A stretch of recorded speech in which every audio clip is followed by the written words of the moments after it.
The regular meeting of Pajaro Valley Healthcare District Hospital Corporation for Wednesday, December 18th is called to order. Chair Nunez is attending remotely. He's asked me to chair the meeting today. Rosie, would you go ahead with the roll call? Yes. Director Nunez? Here. Director Cox? Here. Director Gallagher? Here. Director Pimentel? Here. Director Briel? Here. Is there any report out of closed session? No, but you have to ask Tony if he doesn't have anybody over the age of 18. We can talk, I'll go back to, We don't have. Tony, is there anyone over the age of 18 with you in the room? Just my former 9-year-old self as I'm phoning in or zooming in from my childhood bedroom in Mexico. So this is nice. But no, no one over the age of 18. Thank you then. Are there any agenda modifications? Seeing none. Rosie, are there any raised hands online? This would be for public comment for matters not on tonight's agenda. No hands online. Any public comment in person? Right. Rosie, back to the raised hands again. We Anyone? have one in person. Or, We have oh, one comment in Jennifer, person. thank you. Well, Michael was here. I think he was going to address this during his piece, but just tonight, we got notified that we were granted designation of the silver for the CDPH HAI microbio stewardship designation. So that's great. It's a big deal for us. We will be working to try to elevate that to gold status in the next 6 to 9 months. We're going to be able to use it on our website, use it for different things. It's a sharing of the entire facility, pharmacy, infection control, nurses, the providers, demonstrating that we've done a lot to improve antibiotic use, decrease resistance. So it's a great thing. I'm calmer than I was about 2 hours ago. I was very, very excited when I found out about this a couple hours ago. But we're going to keep plowing ahead. We at least have silver, but we're going for gold. So when we get that, we will come back. Well done. Thank you.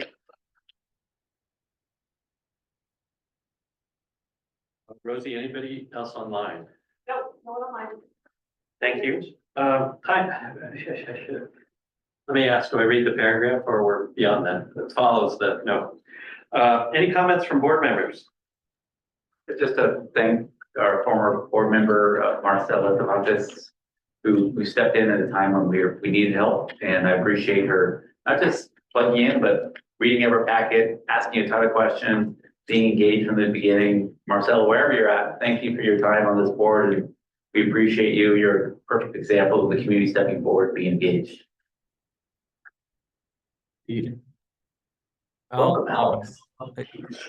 I do have some comments as well too, just echoing everything Marcus said, and then also welcome to Alex. Just thank you for stepping forward to serve. I know that being able to tell your family at 5 o'clock every last Wednesday of the month, and then whatever ad hoc committees you decide to serve on as well too, or ongoing committees as well.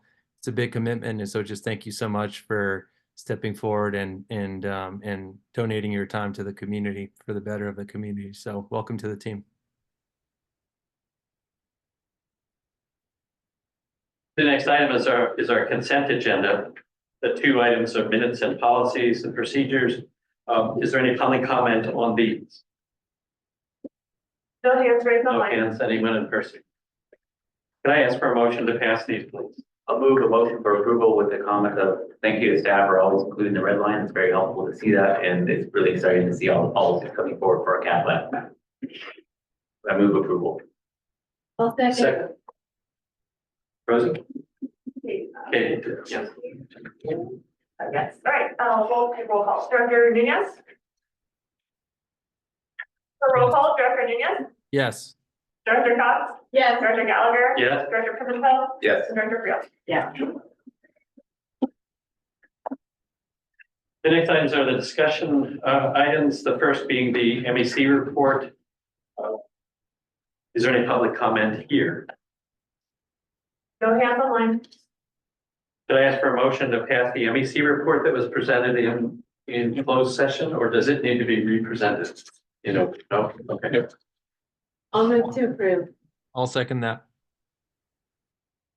You, for roll, Director Nunez? Yes. Director Cox? Yes. Director Gallagher? Yes. Director Pimentel? Yes. Director Freeland? Yes. Next item is the Chief CEO report. Steve? Yeah, thank you, Director Gallagher. So normally I have a slide deck, but things have been kind of wonky with our computers, so I have a verbal update for you today. The IT network, however, is back online, so just an update on that. So we had obviously the network outage that began on November 29th. We've had third-party IT specialists and our local team here have been working around the clock to bring the network back online, and we've been back on electronic health records for a number of days now. The investigation into the cyber incident continues ongoing. Including if anyone's information may have been compromised through that, and should we identify those, the proper notifications will be made right away. Unfortunately, it seems that incidents like this have become quite common in the business world and particularly in healthcare in recent years and months, and it seems that no one is immune to this. So we are continuing to work through it and continuing the recovery process from it. So that's all I have to say on that. And then just two good news items that I wanted to share. One of which I'm sure many of you have already seen. There was a really wonderful editorial in the Sentinel. It was in Sunday's paper, titled "Watsonville Hospital is a 2024 Local Healthcare Success Story." So I do encourage you to check that out because it was a really nice story that was well balanced too. It wasn't like all rosy and sunshine. It was like, this has been really hard and they're still going through some hard things. And there's still some, a lot of steps left to take, but some really great progress this year. And that's really what we felt. So despite the challenges of the last couple of weeks, it's, it's good to remind ourselves that we have made some really wonderful strides in 2024. And then earlier today, we had our third quarterly Blue Star Awards presentation for two employees, Peggy in wound care and Ashley, our substance use navigator. And it was just wonderful. We had dozens of people in the lobby, just big open air lobby, and everybody was gathered around to hear Jen and Ione and Liz tell the stories of their two employees who have just really been instrumental in helping this community. And so that was really nice to get your bucket refilled with some goodness today with some great employees. So that's all I have for today. Thank you, Matt. Yeah. Rosie, these are report and file, not motion. Next to Julie, CFO, if you would. One moment. Well, thanks. As Rosie's pulling it up, I'll just remind you that we are going to be presenting October's financials. One, because the November meeting was earlier as well, and we didn't have October closed. And we've obviously had a delay in starting the close of our November month. We're just getting started this week because we've just recently we did a little bit that we could do, but we didn't have access to all of our files until this week. So I'm going to take you through October, which just feels like a lifetime ago right now. Okay, so October was kind of an interesting month because on its own, we would have lost money. Our net revenues were low. There was kind of a number of reasons. At the highest level, just kind of the patient mix was a little softer. We had less of the higher paying room and board charges because we had fewer ICU days. Our admissions were relatively flat. Our outpatient surgeries were down a bit. And then just some of the valuation month to month of accounts that were in AR decreased. And that's common, but some months it's a little bit more than others, or some months you get a pickup and you realize the account's worth more than it was. It was kind of a negative valuation change for us. The thing that kind of saved the month, and at the end of the day, while we had an $800,000 EBITDA loss, we ended up with a $600,000 net income, has to do with closing out the purchase of the hospital. And the way that we were accounting for the expense to NPT, there was always the cash out the door piece, but we were also amortizing interest as per the the lease and the amortization schedules in the lease. And so once the purchase was made and that interest basically no longer applied, it wasn't something that had been paid out, we were able to reverse that and true that up. And that was about a $1.8 million true up. That's why you see in the lease line at the bottom, October was the last month that we made a lease payment, and then we had the offsetting true up. So for the month, we ended up at almost 603,000 favorable income. Next slide. So what that means is that we were at 1.8 million year to date, also a positive EBITDA of 3.8 million, 1.8. And, you know, I was figuring, you know, the last couple of months could be a little bit challenging, but, you know, certainly had high hopes of hitting, at least staying break even.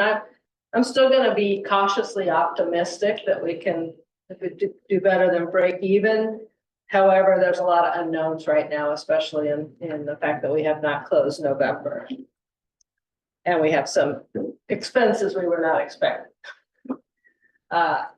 Okay, this slide, what this shows you, basically the blue lines being expenses, the bars, and the green line being net revenue, that although we've had some kind of extraordinary things the last couple of months with our revenue recognition and this amortization true up, we have been able to have our net revenue exceed our expenses. Next slide. Is there a way you could get rid of that thing at the top? I'm trying to make sure I stay in sync, but it tells, yeah, thank you. Okay, I'll just try to follow my slides and try to get out. Oh, there you go. So this is admissions, and really, you know, it's the usual seasonality, and the only thing that was kind of interesting to point out was that our admissions were exactly the same as they were in October of 2023. So we're pretty much on par there. Next slide.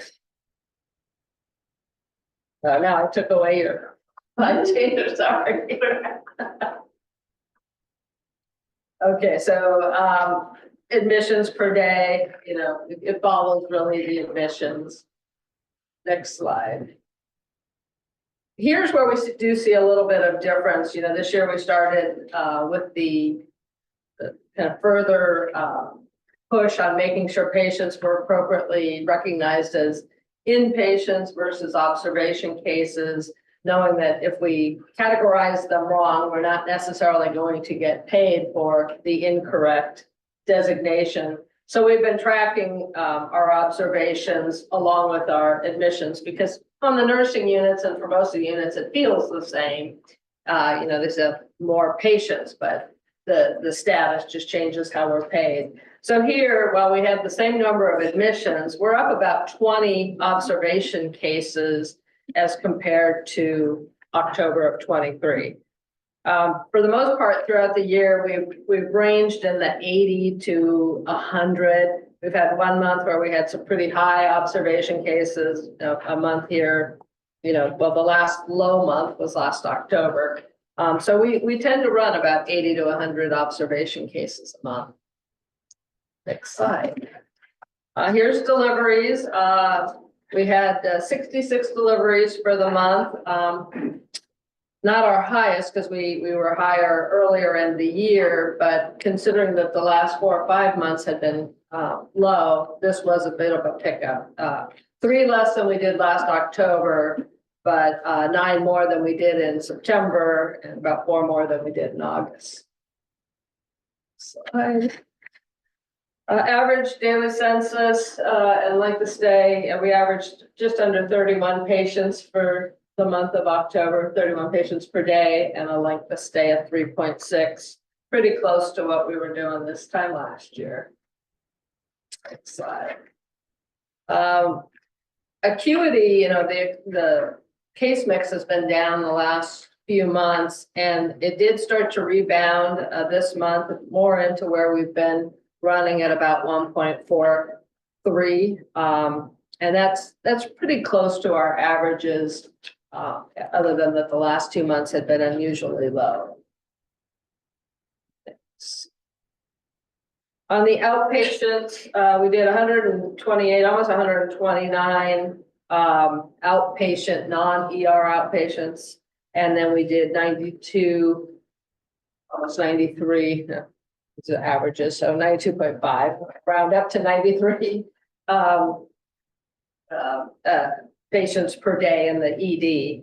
And this is, you can see from about June on that it's, you know, seeing an upward trend, and it is primarily in the non-ED outpatients.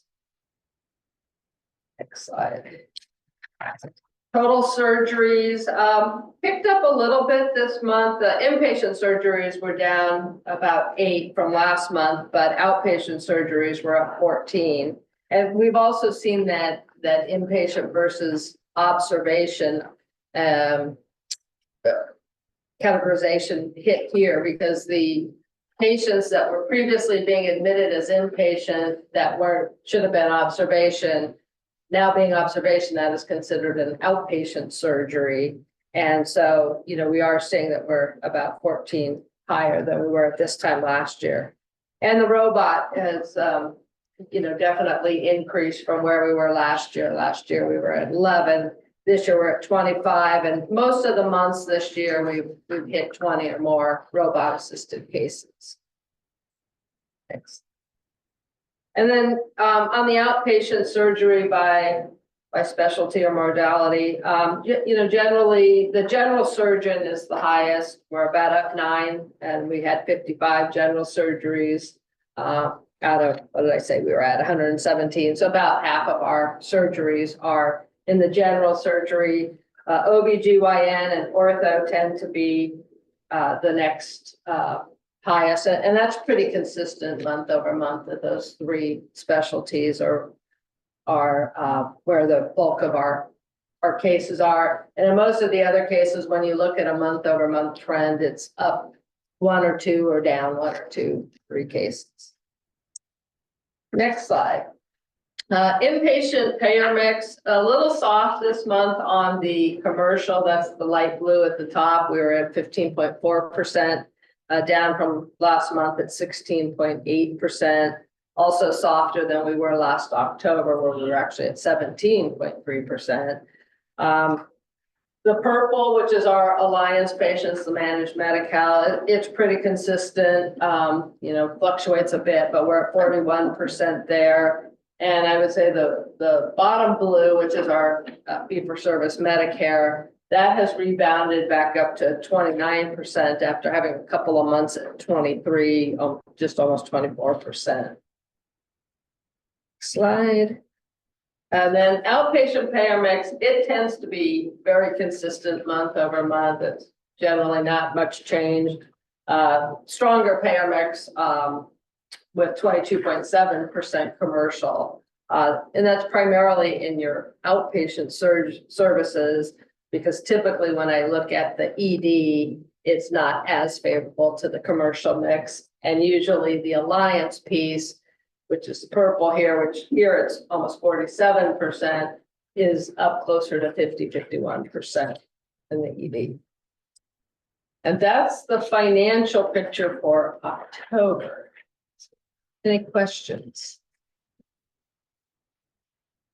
Questions? My monthly statement is, thank you. I really appreciate being able to dive deep into the finance committee. Look forward to the next topic. Moving to the next topic, which is the consolidated budget, proposed consolidated budget for 2025. Okay. So this has been an interesting journey. You know, it has always been our plan to bring you a budget for approval by this month, if not sooner. It's been an interesting last few months getting here. And we were really pushing hard up until the cyber attack. And then our budget files were kind of locked away for about 2 weeks. And just out of, we were doing so much drill down detail, and I have 2 other folks that I work closely with on the budget. They both work remote. And so, you know, we use shared drives and the network drive, but in this particular case, we were reconciling some things and we were kind of back and forth because we were all touching the file. So I had saved a copy of the last file in my own shared drive that we were able to get to sooner. And, you know, when I first started looking at it, I was kind of proposing to, Marcus, you know, do we, you know, I have a couple other things I was thinking of looking at, but this is, you know, about 95% ready. And we have all the detail to support where we've gotten, you know, where do we want to take this? And after some, you know, thinking about it and thinking about our manual systems and how we do things, I really decided we would be much better served. So I brought this to Marcus. If we just accepted where we were at as of November 26th and called it done, so we could spend the rest of the time, and I've got a slide that talks about the things we still need to do, versus trying to continue fine tuning it and get that far behind when it's the same team that is also working on recovery. So I'm going to show you the budget that that I feel very confident about, but it was as of November 26th was kind of the last time we did real detailed work on it. So the first slide here, consolidated summary, you know, just like to point out that, you know, we had been putting this together using September year-to-date annualized as kind of a starting point. Then we take the base budget, which is basically how we're operating now. We start to factor in inflation and not new costs, but just mostly inflationary type costs and a little bit with some of our labor standards and productivity. And that really, you know, showed a decline from kind of how we're operating, because we were adding, you know, 3 to 4% in most categories. Then we have all kinds of the initiatives, and we try to separate out the initiatives so that we can cost them out a little bit separately and understand them in a little finer detail, and also to some extent track them through the next year and say how good were our forecasts on those. And then so it's the base plus the initiatives that give us the 2025 budget. So what you can see here is that I'm proposing an EBITDA of 3.5 million that will return almost $1.4 million net income. Next slide. Real quickly, just wanted to show you, I did break it out between the 3 entities. As we all know, the hospital itself is basically the largest portion of this. It in itself could produce $2.4 million worth of income. However, we've got to subsidize the losses from the clinic and cover most of the district expenses.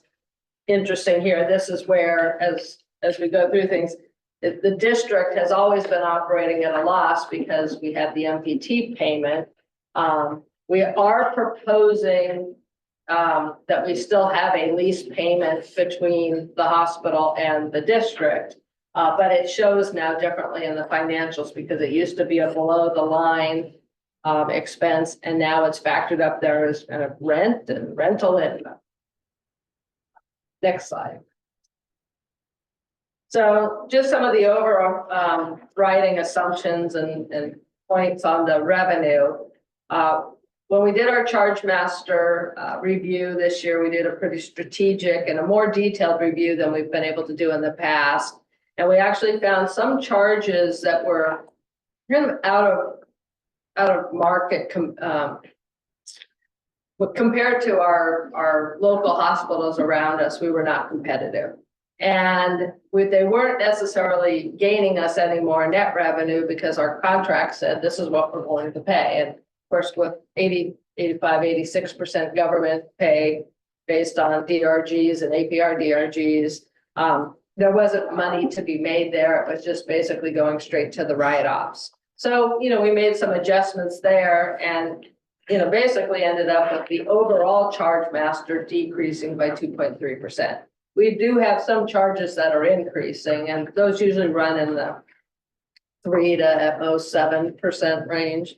But for the most part, the overall is 2.3.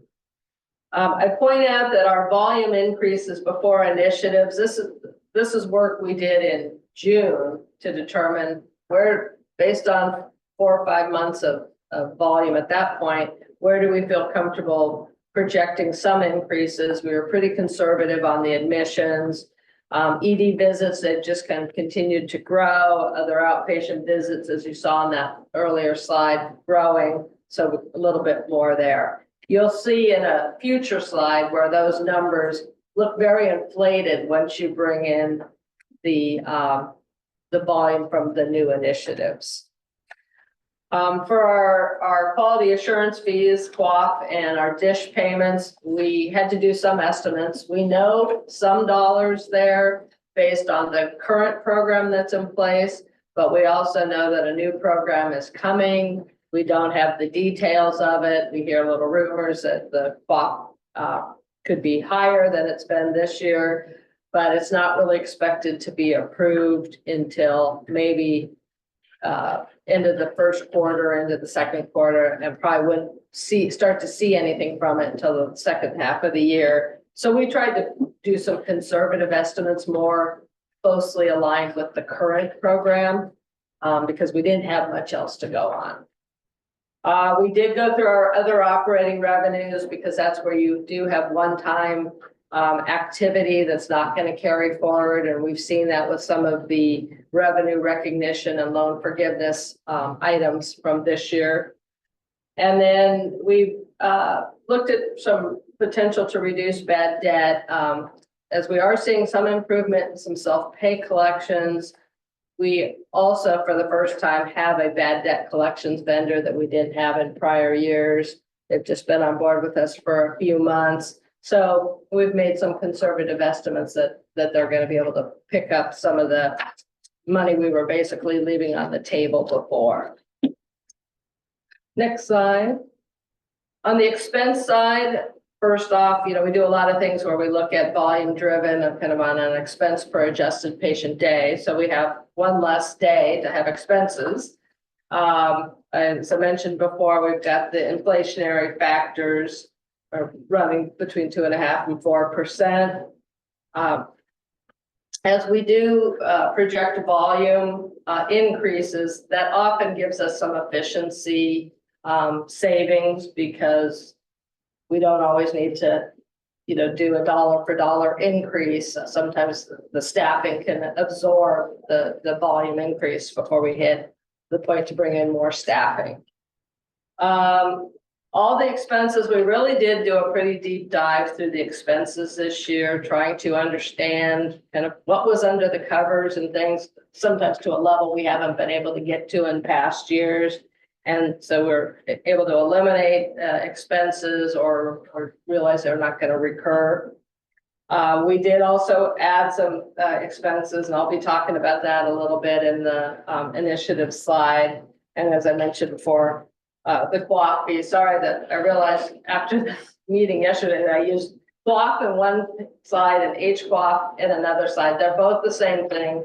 The H is hospital quality assurance fees, because that's a lot of times when you look out in the industry, how they refer to it. Next slide. So here's a little look at the initiatives, and I've kind of, there's multiple initiatives under each one of these categories. So I've kind of bucketed them by the types of things they are. The new and increased services, this is really things like opening up our cath lab, potentially getting some pediatrics volume from surrounding hospitals that have talked about that, and our look at just, kind of re-engaging how we do the pediatric services. And then also Kaiser opening up their Salinas MOB, and they have given us some projections of surgeries and admissions and ED visits and deliveries that they think we could see as a result of them opening up and expanding their services. The new CHP services is primarily the primary care practice, Dr. Ravago's practice, that is coming online with us, and some of the projections from that. Revenue increases, we do have revenue cycle improvements, so it's kind of an ongoing livelihood of ours, as well as the bad debt vendor I mentioned before. And also there is some loan forgiveness, loans that we are currently have where we've projected some loan forgiveness kind of on a monthly basis through part of next year. And then the expense reductions are the typical things, you know, trying to get a little bit more efficient with productivity, looking at the premium pays of overtime, double time. We've been doing a lot of work trying to get supply chain, better pricing, being in the right tier, using the right level of looking at commodity type items or other items that might be able to get a lower cost from a different vendor. So a lot of work there. And then it's a good chance to recognize all the work that Jen has done with the 340B program and finally bringing that online. It's been a big lift and there's more work to be done there, but we've been able to project some savings for next year on the pharmacy side. The expense increase we're going to see is with the new radiology group that is coming online in the first quarter of next year, and just projecting how that cost is increasing over what we have been spending this year. And then the employee retention one, it's got a few things in here and it's going to be very cash dependent for next year. But there's a couple items in here. One being that we have non-exempt people because all the, or not non-exempt, non-union, all the union folks, you know, they're typically covered increases through their contracts. And we have the non-union folks who have gone without an increase for 2 years. The last increase that was given was in January of 23. So I have budgeted trying to hope that we can get some increases in this year. The other piece is that we have most of the union folks and the non-management, non-union folks get the retirement contributions. You've heard of us talk about like the 6% retirement contributions. Our leadership team doesn't get that. And so I've made it like my own personal mission that I would like, you know, that we start to figure out a way to do that. So I've at least put some budget aside. It's gonna take us a bit to stand that sort of a program up, but we've at least put some budget aside saying that is something that is important for us to do for our team. Next slide. So this is the other slide that talked about volumes and where I said you might, you know, couple slides back, I told you 1% admissions increase, 2% on the ED side.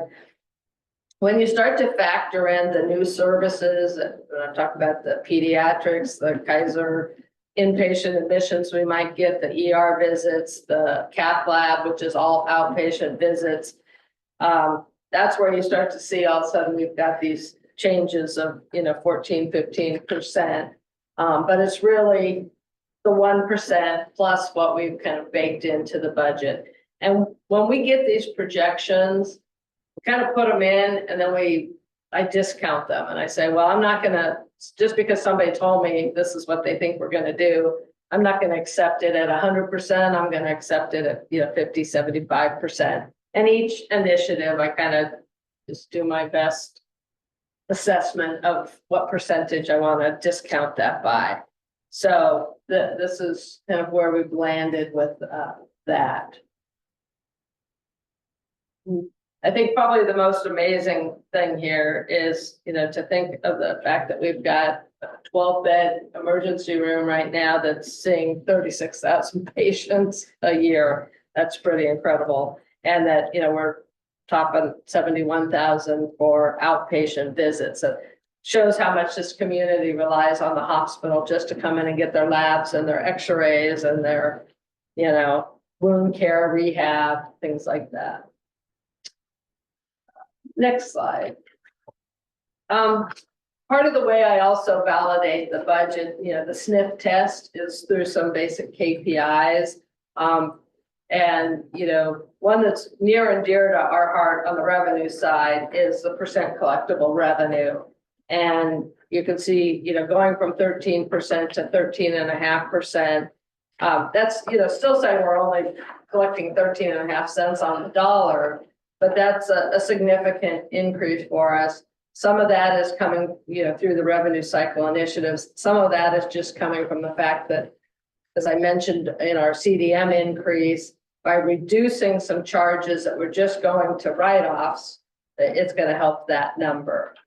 You know, we're still looking at about 8% of our net revenue in bad debt. I'm hoping, you know, to further decrease that.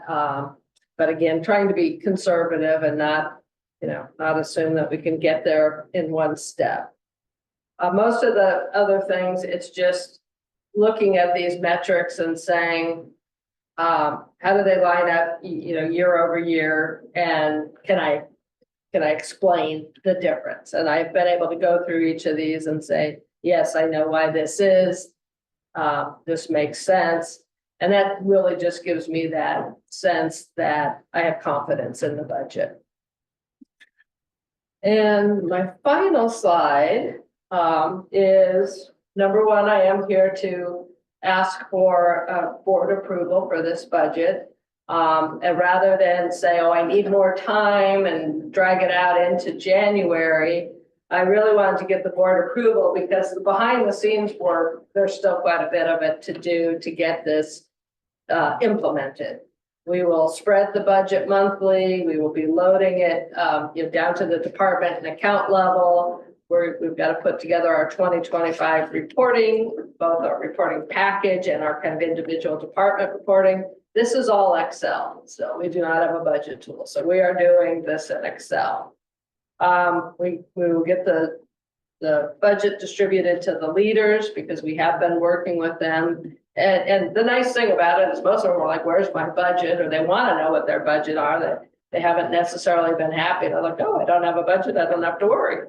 They know, you know, the situation here at the hospital. So they want to be good partners in terms of managing to their budget.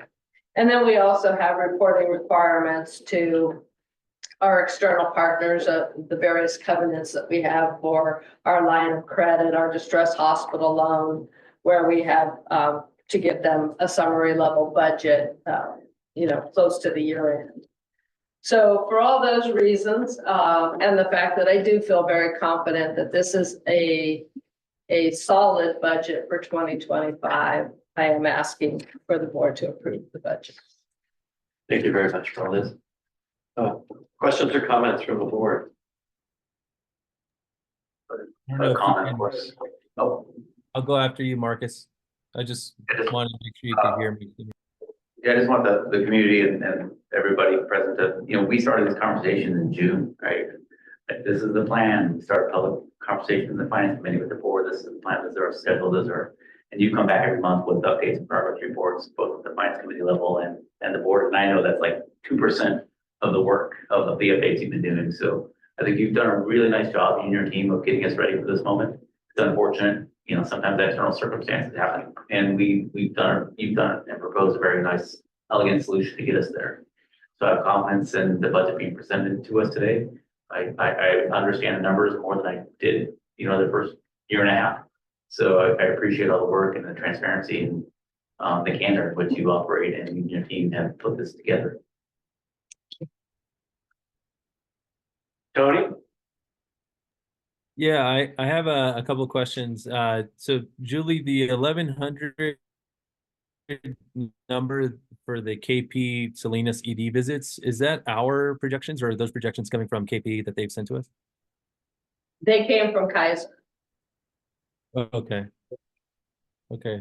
Good to do we feel good about those? I mean, I know it's kind of hard to tell, you know, say, getting ED visits from facility 20 miles away. Yeah, we Or 20 minutes actually, away, I'm sorry, 20 miles. yeah, we actually adjusted them down. I can't remember off the top of my head because it's been a bit since I looked at what their original was, but I think I adjusted it down at least 25%. Okay, I knew you would. I just wanted to make sure. How long have we had the new debt collecting folks in place? Well, I think we signed the contract in about March, but it took a few months of getting the file feeds back and forth and getting the data to them to start collecting. And I can tell you that I have yet to be available to meet with them. I think Regina, my revenue cycle director, is meeting with them regularly, and things have gotten kind of held up the last 2 weeks. Right. So I think going into 25 is really, it's kind of just starting the real look at how, I mean, we have seen some collections, but just to really understand how well they're performing. Okay, cool. Good to understand that. And then remind me these numbers here, Julie, I just want to confirm they don't include the purchase of the building and that's $3 million savings, or do they now? I can't remember if we updated it to the. Yeah, what it is, and Rosie, maybe if you can go back to, I think probably the easiest on the consolidated summary, Yeah. well, actually, no, probably go to the entity summary, yeah. So where we used to have the $3 million a year payment to MPT was down below the EBITDA line in the one that's called interest and finance leases. And where it's going now is that the rental payment per se that the hospital would pay the district is in the lease cost and rent line, the 4.47 million.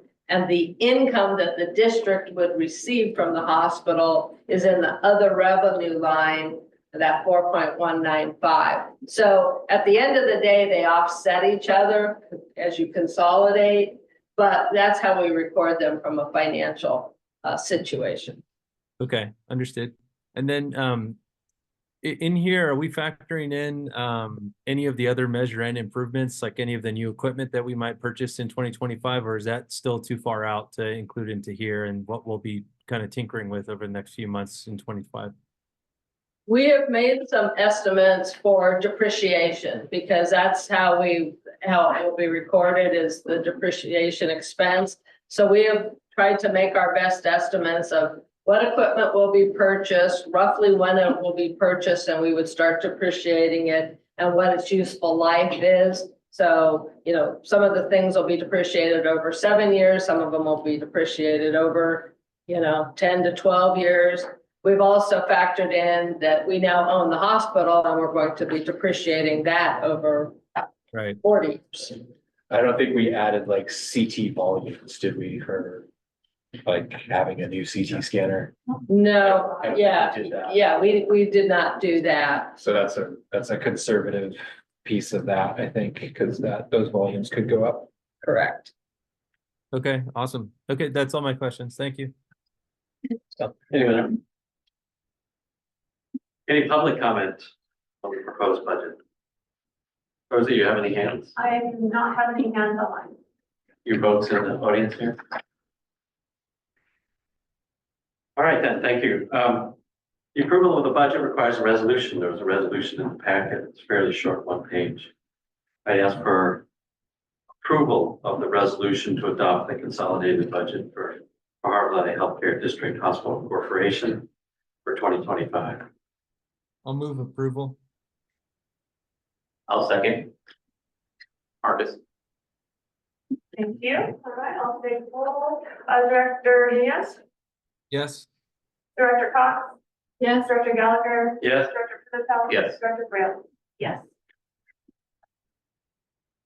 Next item is approval of the second amendment to the CEO's employment agreement. This is a somewhat more complex. It's a motion requiring 1, approval of the second amendment, 2, finding that the numbers are reasonable based on the study that was done, and 3, authorizing the board to execute the second agreement. Is there additional information to be presented? Yes, sir. Yes, Marcus Pimentel, on the ad hoc group serving with, on the ad hoc committee serving with Chair Nunez. The two of us, the meeting and negotiating And I have to leave with opening comments in the spirit of thanks in the season that we're in. Deep gratitude and thanks to our CEO, Steve Gray. I had to break it down, and I've had the pleasure of working with closely under or with 16 different CEO types in my professional career. And this is only the second time I've worked with the CEO who's approaching his own relationship and contract and partnership with his employer with a sense of how can we work together collaboratively, and recognizing that we're a startup hospital that's struggling financially and coming out of a $20 million bankruptcy. That in your first year, you gave us the grace when a lot of things came our way, and you gave us the grace to have the pauses on things that we've agreed to in our contract with you, things that we used to recruit you to come here, and you gracefully kept putting pause and agreeing with those pauses and delaying payments. And now at this point in time, you're foregoing up to $70,000 over the first 2 years of potential, contractual obligations. So I just want to acknowledge that this is only the second time I've ever seen anything like this in my career. And I want to recognize that, and I appreciate you, Steve, for seeing where we're in as a hospital and how you've approached this of a collaborative spirit. And a lot of it has been our board has been unable to deliver for a lot of different reasons. So I just appreciate your flexibility with that. So we are here providing a second amendment to the employment agreement. I'll first read our recommendation just to be clear with our record, and then I'll read a little bit of the provisions as we're required to. We're here to request a motion approving the second amendment to the CEO's employment agreement with Steve Gray, finding that the total compensation set forth in the second amendment to the employment agreement is fair and reasonable based on the opinion and studies rendered in the CEO salary survey and as determined by the board to be in the best interest of the Powder Valley Healthcare District Hospital Corporation, DBA Washington Community Hospital, parentheses, the hospital, and its mission, and authorizing the board chair to execute the second amendment to the CEO employment agreement. Again, Steve, you've been gracious and worked with us patiently as we've worked on this second agreement. So now I'll talk to some of the recitals of what this agreement does. This modifies your original employment agreement. It's just a year old. November 1st, 2023 wasn't that long ago. And you agreed and brought forth things that included a spirit of delaying payments. And the first one is modifying your agreement to delay the signing bonus, and that the signing bonus will be agreed upon based on several criteria to be determined by the board treasurer, and that you'll work with the treasurer and the employee to determine when such a point in time the signing bonuses when earned shall be paid, and that at no event that they shall be paid upon separation. The second is modifying the incentives. So we entered into an agreement to bring you here and bring you as our new CEO, and that agreement included incentives for the year 2024. For a lot of reasons, we are unable to execute, deliver, and provide what those incentives were. And we're now forgoing, with your agreement, forgoing the entire value of those incentives for the 2024 calendar year. That's $166,250, if I recall specifically, a value that is no longer an obligation of the hospital. We are adding a retention bonus that over the next 18 months, at 3 separate amounts in 6-month intervals, there'll be a retention bonus in the amount of $47,500. And that reflects the major amendments. There's some administrative amendments, including that the second amendment may be executing counterparts, each of which shall be deemed to be the original. There's a reflecting in the resolution provisions of protecting us in case of conflicting provisions, and that there are no other changes being set forth.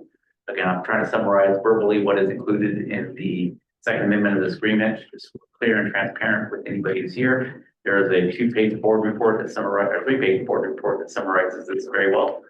And as a reminder, the hospital conducted a salary survey of CEOs in 2022 and determined then, still determined now, that we are below the range of compensation of comparable CEOs in our community. So we're not exceeding the parameters of our comparable salary compensation. So with that, that concludes my report. I'm available, and Tony's certainly available for any questions. Again, thank you. Steve, for Thanks, your Mark. flexibility and patience and generosity.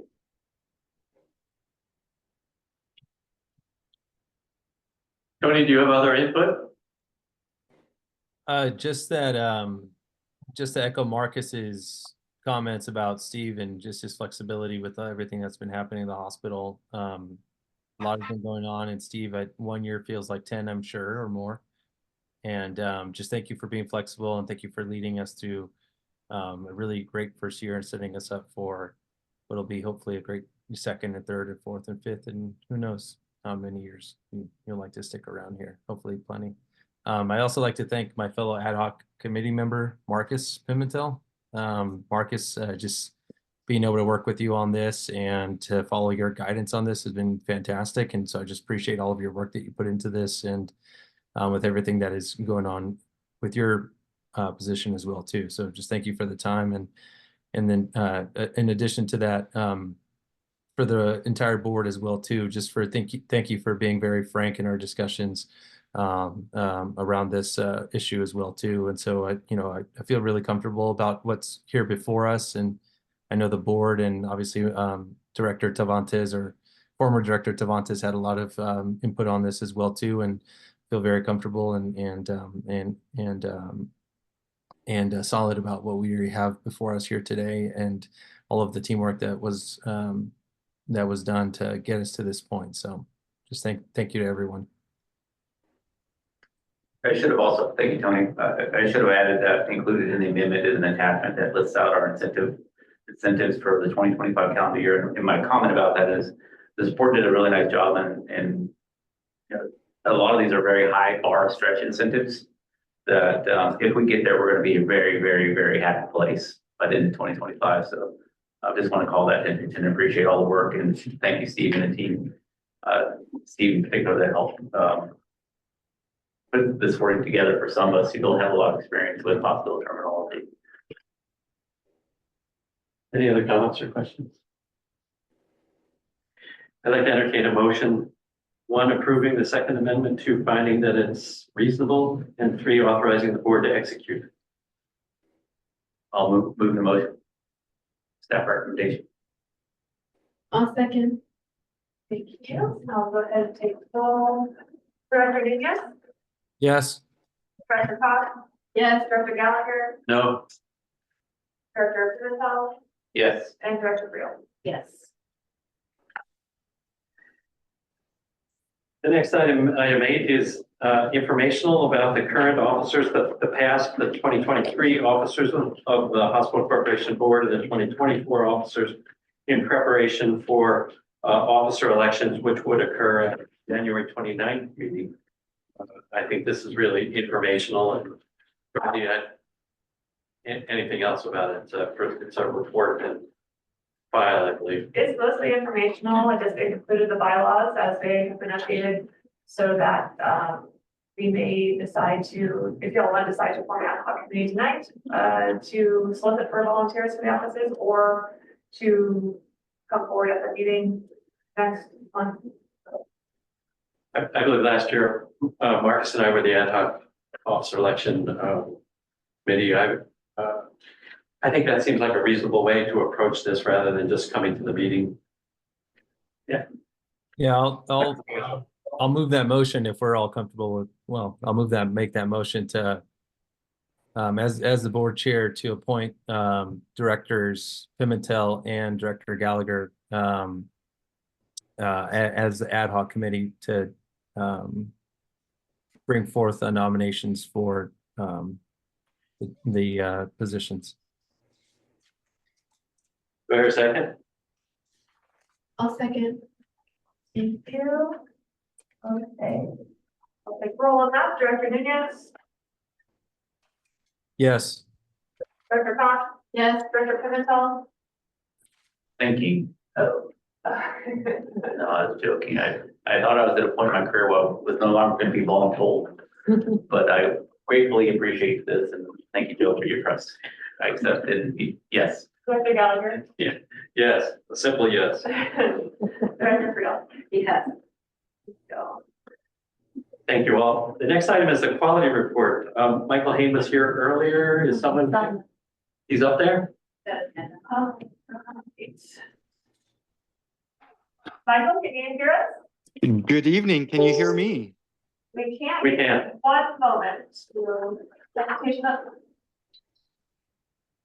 Thank you for the opportunity to present this evening. We've had a busy month in quality for the past 3 months.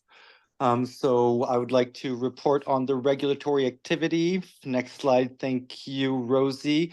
And so we had on November 13th through the 15th, we had CDPH surveyors come to our facility on a complaint validation visit. This was in regards to a facility reported incident subsequent to a patient fall with significant injury on October 2nd. So the complaint validation survey went well. We received our 2567 and we received our plan of correction. Our 2567 was received. We do not need to submit a plan of corrections. All the conditions of participations were met. However, standard deficiencies were identified under patient rights informed decision, nursing supervision of nursing care, as well as nursing care plan. Next slide, please.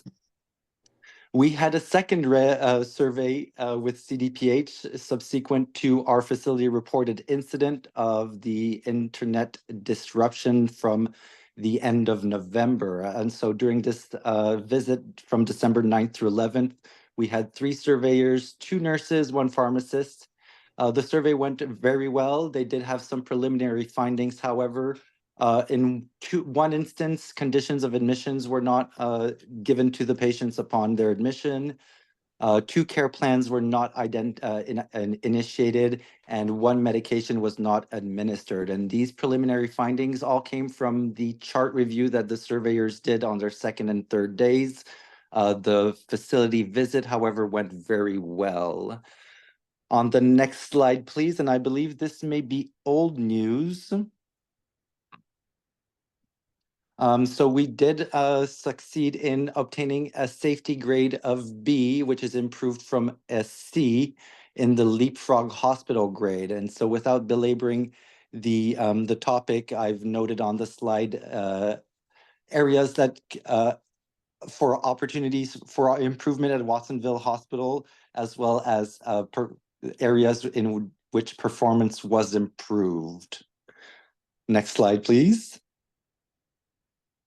And seeing as we are heading into 2025, we are establishing these goals for the quality department. We'd like to establish a new program and plan for 2025, seeing as the last one dates back to 2020, 2021. We do want to standardize our data reporting, initiate Joint Commission survey preparedness and ongoing survey preparedness, as well as support departmental level performance improvements. On the risk aspect, we are working on FMEAs on supply disruption and IT failure, very apropos for these times, and increasing our data abstraction and analysis of our incident reports. In the infection prevention world, we would love to hire an IP, and we will be reviewing our 2024 infection prevention and control plan and revise it as necessary. Thank you for the opportunity. I'm happy to take any questions.